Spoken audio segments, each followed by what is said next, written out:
I was reading some of your books, and of course, you touch on the subject of attachment and non-attachment. And I wondered what would be things to think about or consider in relationship to that. Yes. The Sanskrit term has no equivalent English translation, and that's why it gets confused. English translation gives only partial picture and creates confusion. So one of the translation of Vairagya, that is the original term, Vairagya, is interpreted as renunciation. Other interpretation is as non-attachment. Okay. Let's look at renunciation. People think of renunciation means giving up. People don't understand they give up all the material possessions, give up their family, become monk, and go in Himalayas. This is wrong interpretation.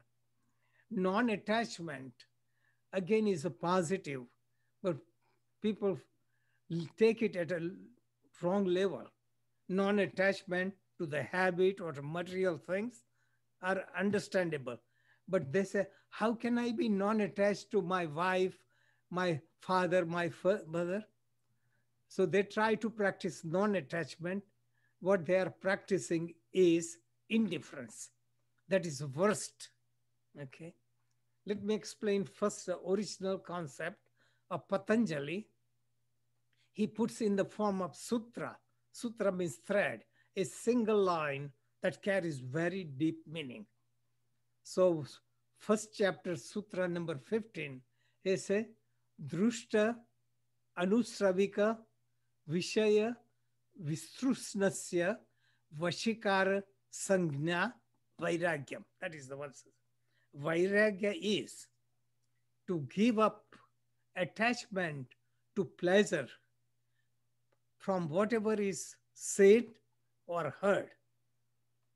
What it means, whatever is seen or heard, what we have experienced in the past, we have tendency to repeat. What about in the future? All the scriptures describe that you do good deeds, you go to heaven. So you have good idea about that. All this takes us away from the present moment. So really,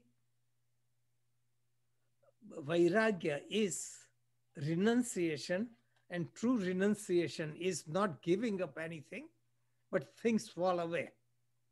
When you have viveka or proper awareness, what is permanent and impermanent, you see impermanent nature of the things, you lose attraction for that, so it falls away from your life.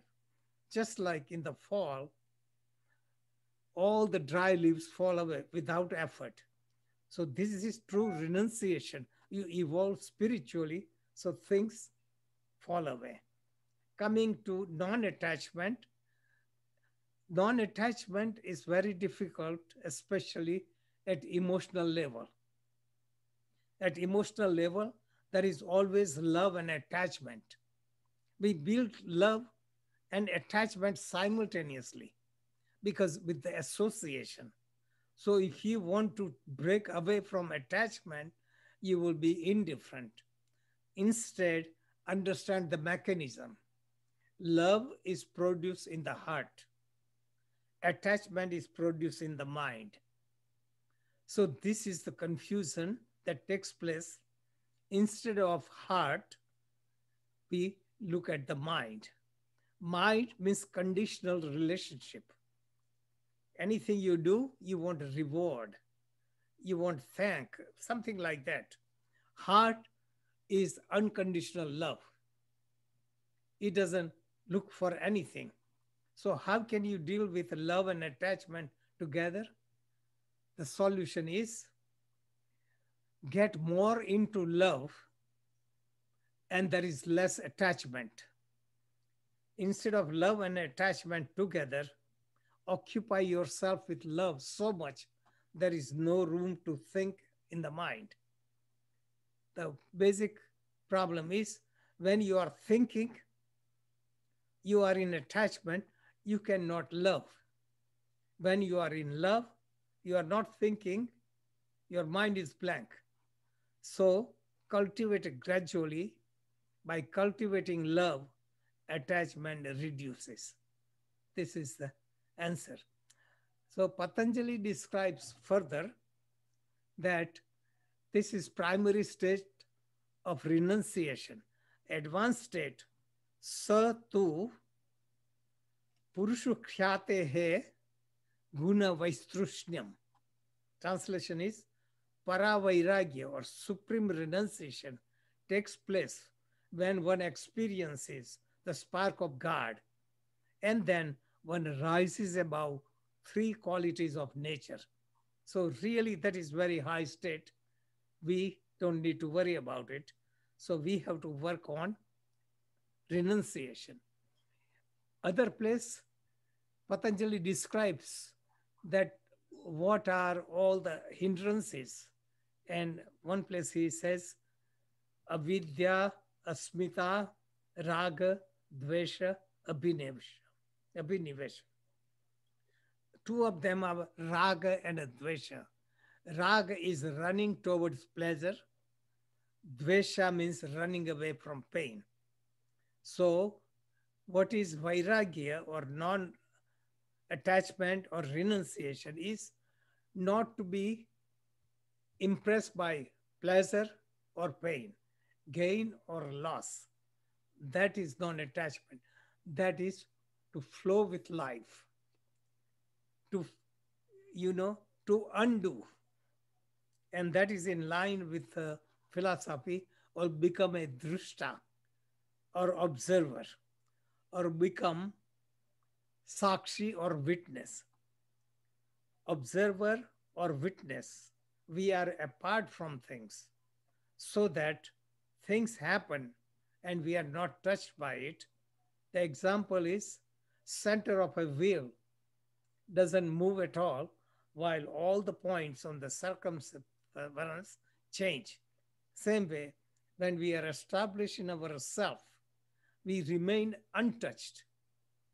We don't get ups and downs, pleasure and pain, gain and loss. So we have to understand our basic nature. Who are we? We are consciousness located deep within the heart. And that consciousness is part of supreme consciousness. When we realize it, then we become free from everything. That doesn't mean we run away from life. We do everything, but we are not touched. Because what is the nature of consciousness? It doesn't have size or shape. It has no past or no future. It is not inside or outside. So consciousness actually is eternal. So when we realize our nature is eternal, all these things we do more like instrument and we are not touched by it. So all the negative terms, non-attachment and renunciation, all understood clearly. So when you understand clearly, so the focus is not getting rid of anything, but instead strengthening our self, strengthening the power of higher self within, so other things fall away. Okay. So any question? Did I make it clear? Yes, yeah, I think that makes a lot of sense, especially the idea of well, when you talked about love and attachment, and Yes. so filling your heart with love, that I could see that rather than and being in the present, because both of those Yes. would Other tend thing is, to have us our mind not wander towards past or future. right. So that all of the philosophies ties in to be in the present. In the books I wrote, to be in the present, practicing mindfulness, awareness, aloneness. All these words seem like aloneness feels like loneliness. Past and present, future, it feels like there is no joy. Non-attachment seems like you have no joy. Matter of fact, we had more joy when we become free.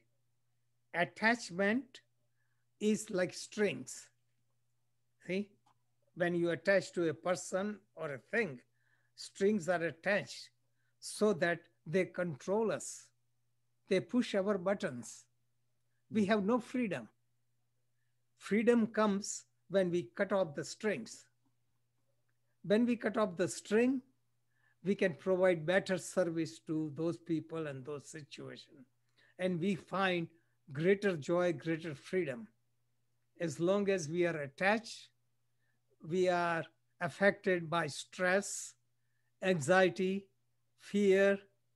There's just anyone whom you love. If you are attached, you will worry about them. You will be restless. But Mhm. if you love them, you release them. That is unconditional love. Okay. Okay. Yeah. Yeah, that reminds me a little of, I don't know if you know this the writer named Gurdjieff, who's a Russian writer. Anyway, they spoke about it as being that people are like autonomons, like in other words, automatically. But it's like a puppet in a certain sense, like what you're saying this with the Yes. strings. But if you're automatically programmed to do this or that, Yes. then you're controlled. Yes. So psychiatrists, psychologists, everyone put it differently. So really, for us, when we read the scriptures, we have to go in the depth. We have to study, analyze, and experiment and digest it. When we understand it, then it becomes our own property that can never be lost. See? So all the spiritual teachings are to be digested. And when it is taken only intellectually, it creates conflict. And this is why lots of things are misunderstood because they are looking at the words. And when you look at the words, you are interpreting with your current language and your own current interpretation. All the teaching of Vedanta 5,000 years ago was different.